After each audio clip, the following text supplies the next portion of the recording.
Aujourd'hui, c'est le jour de la libération pour l'Amérique. Nous allons imposer des droits de douane pour protéger nos industries, nos travailleurs et notre économie.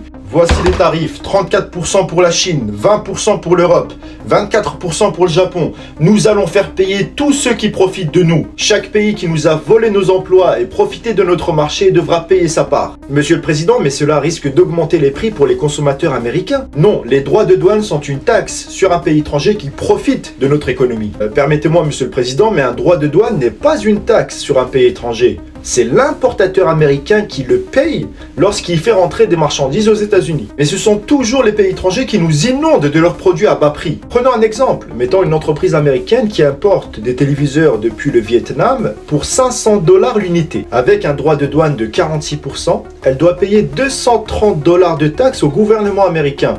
Donc le coût total de la télévision passe à 730 $.